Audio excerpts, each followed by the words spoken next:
ఆర్థాయ ప్రతిబోధితాం భగవతా నారాయణేన స్వయం వ్యాసేన గ్రథితాం పురాణమునినా మధ్యే మహాభారతం అద్వైతామృతవర్షిణీం భగవతీం అష్టాదశాధ్యాయినీం అంబ త్వామనుసంధామి భగవద్గీతే భవద్వేషిణీం.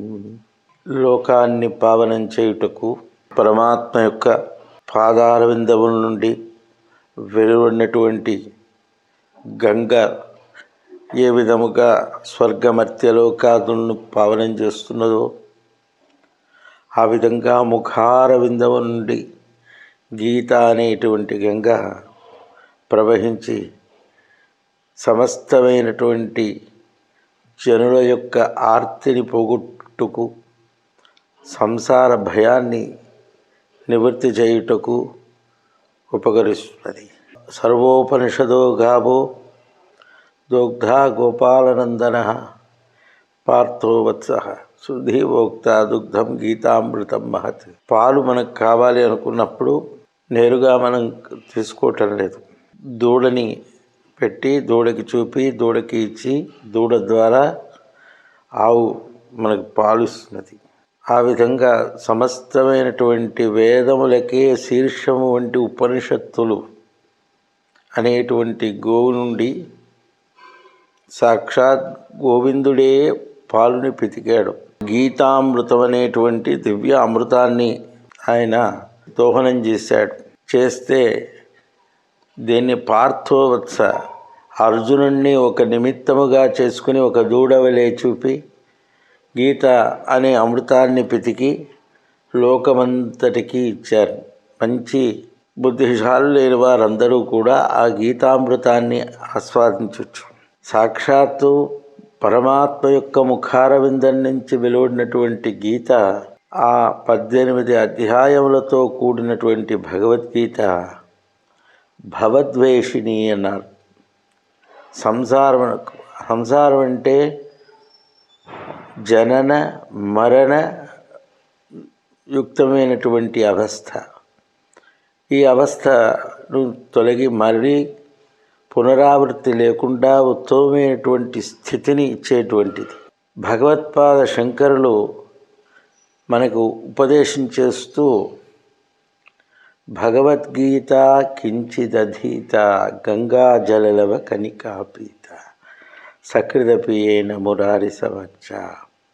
ఒక్కసారైనా భగవద్గీతలో కొంచెమైనా అధ్యయనం చేయి, గంగా జలాన్ని ఒక కణికైనా ప్రాశనం చేయి, జన్మలో ఒక్కసారైనా గోవిందుడిని అర్చించు, అట్టివానికి యమ బాధ ఉండదు, నరక బాధ ఉండదు అన్నారు. గేయం గీతా నామ సహస్రం. భగవద్గీత విష్ణునామ సహస్రాన్ని తప్పక పఠించాలి అన్నారు. పఠనం అన్నది కొంత సంస్కార విశేషం చేత చేసేది. కొందరికి పఠనము, అది కొందరికి శ్రవణము కూడా. అట్లాంటి ఆ ఉత్తమమైనటువంటి ఆ భగవద్గీత యొక్క సారాన్ని మనం తెలుసుకుని తద్వారా దాంట్లో చెప్పబడినటువంటి ఆ అత్యుత్తమమైనటువంటి సాధనల్ని మనం సాధన చేసి ఈ మానవ జన్మని చరితార్థం చేసుకునేటువంటి అవకాశం అందరికీ దక్కదు, కొందరికే దక్కుతుంది. ఎవరా కొందరు అంటే మానవులు.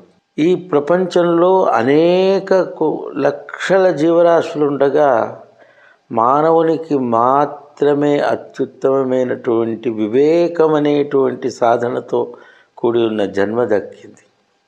ఈ వివేకము ద్వారా ధర్మాధర్మ పుణ్యపాపముల విచక్షణ చేసి ధర్మాన్ని తెలుసుకుని ధర్మాన్ని ఆచరిస్తూ అధర్మాన్ని ఆచరించకుండా ఉండుట, పాపం పుణ్యం అన్న విషయాన్ని తెలుసుకుని ఇది పాపము ఇది పుణ్యము అని గ్రహణం చేసి విమర్శ చేసి పాపాన్ని ఆచరించకుండా పుణ్యాన్ని ఆచరించటానికి ప్రయత్నించుట. అలా చేస్తూ చేస్తూ ఉత్తమమైనటువంటి స్థితికి మనం ఎదగగలగాలి. దాంట్లో అనేక సాధనలు విభూతి యోగము కానీ అనేక యోగము, ఆత్మ సంయమ యోగము కానీ అనేక యోగాలు చెప్తాడు. ఎవరెవరి సంస్కార విశేషము చేత దాంట్లో ఉత్తమమైనటువంటి, ఈ లోకంలో ఎందరో మహానుభావులు ఎన్నెన్నో చెప్తున్నారు. కానీ ఎవ్వరు ఎన్ని చెప్పినా సాక్షాత్ భగవానుని ముఖారవిందము నుంచి వెలువడినటువంటి ఆ భగవద్గీతకి సాటి రాదు.